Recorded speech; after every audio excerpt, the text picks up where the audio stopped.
सभी स्टूडेंट का मैं राकेश मेहरा जीके क्लासेस के यूट्यूब चैनल पर हार्दिक स्वागत करता हूं। आज इस चैनल पर मैं आपके सामने एक बहुत ही दुखद घटना के साथ आया हूं और दुखद घटना ये है कि बॉलीवुड के ट्रेजेडी किंग दिलीप साहब अब इस दुनिया में नहीं रहे। मैं उनके निधन पर अपने संस्थान की तरफ से, अपने परिवार की तरफ से, आप सब की तरफ से श्रद्धांजलि अर्पित करता हूं। ट्रेजेडी किंग के रूप में जाने जाने वाले दिलीप कुमार, जिनका कि मूल नाम यूसुफ अली खान है, इनके जीवन में यदि हम देखें तो बहुत कुछ सीखने को हमें मिलता है और बाकायदा इन्होंने अपने जीवन को बखूबी जिया है और बहुत सारे सम्मान प्राप्त किए हैं। इन सम्मान की हम विशेष रूप से चर्चा करेंगे और किस तरीके से एग्जामिनर इस महान व्यक्तित्व पर क्वेश्चन बना सकता है वो मैं आपके सामने पेश करने जा रहा हूं। आइए स्टार्ट करते हैं इस लेक्चर को उनकी एक तस्वीर से। आपके सामने दिलीप साहब की तस्वीर है और इनका निधन हो चुका है आज 7 जुलाई 2021 को। आइए जानते हैं इनके बारे में कुछ बातें। 7 जुलाई 2021 को इनका निधन हुआ है 98 वर्ष की आयु में। 98 ईयर इन्होंने अपना जीवन जिया है। अपने आप में एक उपलब्धि के समान है और यह हमें बताता है कि ये अपने स्वास्थ्य के प्रति कितने गंभीर रहे होंगे। मुंबई में इनका निधन हुआ। यदि इनके जन्म की बात करूं तो इनका जन्म पाकिस्तान में हुआ, पेशावर पाकिस्तान में। यहां पर आपको एक और जानकारी देना चाहूंगा, अभी हाल फिलहाल की ही घटना है कि पाकिस्तान सरकार ने दिलीप कुमार और राज कपूर का जन्म भी पाकिस्तान में हुआ था। उनके जो घर है, उनकी जो पैतृक संपत्ति है जो कि पाकिस्तान में है, उसे संग्रहालय में तब्दील किया जाएगा, इस प्रकार की घोषणा पाकिस्तान सरकार ने की है। तो आप ये पॉइंट भी ध्यान रखें कि दिलीप कुमार और राज कपूर के पुश्तैनी घरों को पाकिस्तानी सरकार संग्रहालय में तब्दील कर रही है। ये ध्यान रखें, ये इंपॉर्टेंट है। यदि मूल नाम की बात करूं तो मैंने आपको बता ही दिया, मोहम्मद यूसुफ अली खान। इनका जो निक नेम है ट्रेजेडी किंग के रूप में ये जाने जाते हैं। इन्होंने अपने जीवन में जो भी दुखद भूमिकाएं की उनमें इन्होंने जान डाल दी, इसी कारण से इनको ट्रेजेडी किंग कहा जाता है। यदि इनकी ऑटोबायोग्राफी के बारे में बात करूं तो बहुत ही महत्वपूर्ण क्वेश्चन इनके संबंध में बनता है। इस संबंध में ऋषि कपूर की ऑटोबायोग्राफी खुल्लम खुल्ला के संबंध में क्वेश्चन आ भी चुका है, जिसकी जानकारी मैं पहले के लेक्चर में दे चुका हूं। इनकी जो ऑटोबायोग्राफी है the substance and the shadow, ये मोस्ट इंपोर्टेंट है। जब देवानंद साहब का निधन हुआ था तब भी उनकी ऑटोबायोग्राफी पूछी गई थी, रोमांस विद लाइफ। याद करें, ये क्वेश्चन आया हुआ है कि रोमांस विद लाइफ किस फिल्म अभिनेता की ऑटोबायोग्राफी है, आत्मकथा है? देवानंद। इसी तरीके से ऋषि कपूर की ऑटोबायोग्राफी कौन सी है? खुल्लम खुल्ला।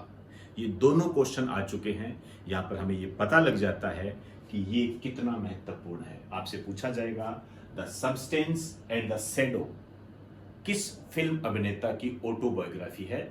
तो दिलीप कुमार की है, जिन्हें ट्रेजेडी किंग के रूप में जाना जाता है।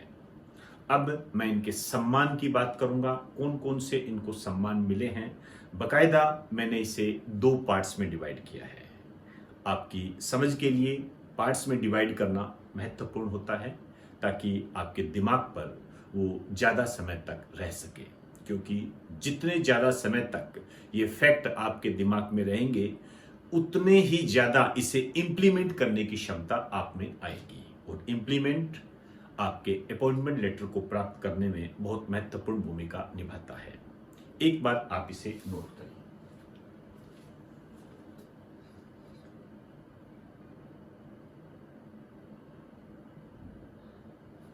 अब मैं दिलीप कुमार ने अपने जो जीवन में सम्मान प्राप्त किए थे उन पर चर्चा करूंगा। मैंने इसको दो पार्ट्स में डिवाइड किया है। एक तो अभिनय के क्षेत्र में या फिल्म क्षेत्र में इनको कौन से अवार्ड मिले, एक इनको कौन कौन से नागरिक सम्मान मिले। यदि मैं फिल्म क्षेत्र की बात करूं तो इन्हें 8 फिल्मों के लिए 8 बार बेस्ट एक्टर का फिल्म फेयर अवार्ड मिला। शक्ति फिल्म के लिए इन्हें मिला था, जिसमें अमिताभ बच्चन की भी मुख्य भूमिका थी। इसके अलावा फिल्म क्षेत्र में दिया जाने वाला सबसे बड़ा पुरस्कार, भारत का सबसे बड़ा पुरस्कार दादा साहब फाल्के अवार्ड इन्हें 1994 में मिला। मैं ये बात आपको इसलिए कह रहा हूं, यहां पर इस टाइप के क्वेश्चन बनते हैं कि आपसे पूछा जाएगा कि दिलीप कुमार को दादा साहब फाल्के अवार्ड कब मिला था। ये क्वेश्चन इस तरीके से बनेगा। और इस तरीके से भी क्वेश्चन बन सकता है कि दिलीप कुमार को कौन सा अवार्ड नहीं मिला या कौन कौन से अवार्ड मिले, निम्न में से कौन सा समूह है। इस प्रकार की झलकियां जो है जब हम पुराने पेपर देखते हैं तो हमें मिलती है। एक पुरस्कार जो बहुत महत्वपूर्ण है, इस पे क्वेश्चन भी बन जाता है, किशोर कुमार सम्मान। ओबियसली बात है, अभिनय के क्षेत्र में दिया जाता है, फिल्म के क्षेत्र में दिया जाता है। 2014 में इन्हें मिला था। इसके बारे में आपने ये बात ध्यान रखनी है, हालांकि ये राष्ट्रीय स्तर का पुरस्कार है, लेकिन ये मध्य प्रदेश सरकार का पुरस्कार है। आपसे यहां पर ये क्वेश्चन भी बन जाता है कि किशोर कुमार सम्मान जो है किस राज्य के द्वारा दिया जाता है, तो मध्य प्रदेश के द्वारा दिया जाता है। अब मैं इनके नागरिक सम्मान पर चर्चा करूंगा। यदि मैं बात करूं भारत के नागरिक सम्मान की, तो भारत के जो सर्वोच्च नागरिक सम्मान है उसमें पहले नंबर पर आता है भारत रत्न, दूसरे नंबर पर आता है पद्म विभूषण जिसे इन्होंने प्राप्त किया, तीसरे नंबर पर आता है पद्म भूषण जिसे इन्होंने प्राप्त किया, एक होता है पद्म श्री। इनको पद्म श्री नहीं मिला, लेकिन इनको डायरेक्ट पद्म भूषण मिला। 1991 में पद्म भूषण मिला, 2015 में इन्हें पद्म विभूषण मिला।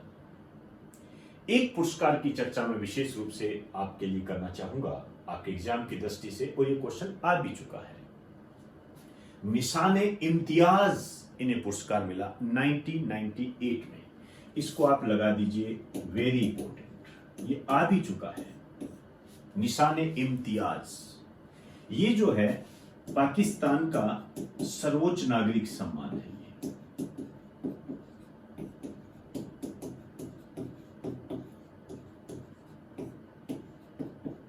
सर्वोच्च नागरिक सम्मान है।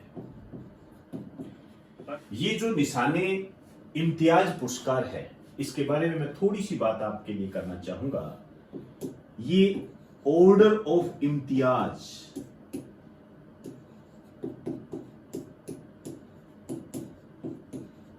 ऑर्डर ऑफ इम्तियाज की प्रथम श्रेणी का पुरस्कार है।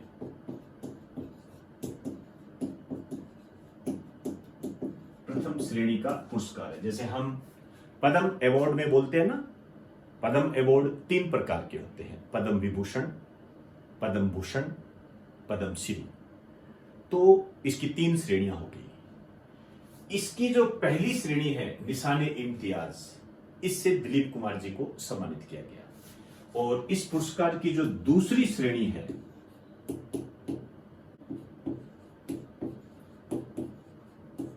हिलाल ए इम्तियाज,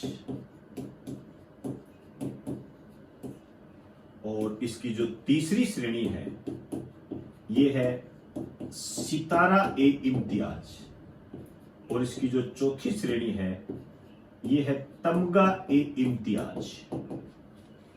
जैसे पद्म सम्मान की 3 श्रेणियां होती है, उसी तरीके से ऑर्डर ऑफ इम्तियाज की 4 श्रेणियां होती है।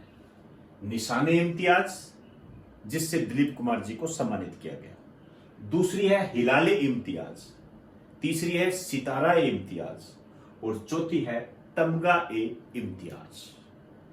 क्लियर होगी सारी बातें, ध्यान रखेंगे। इसके अलावा यदि राजनीति के क्षेत्र में बात करूं तो 2000 से 2006 तक ये राज्यसभा के सदस्य भी रहे थे। इसे आप एक नोट डाल के लिख दीजिए यहां पर। 2000 से 2006 तक ये राज्यसभा सदस्य भी रहे।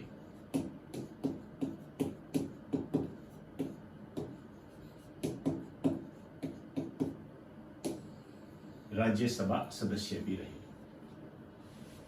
क्लियर होगी सारी बातें? तो एक बार आप इसे नोट कर लें।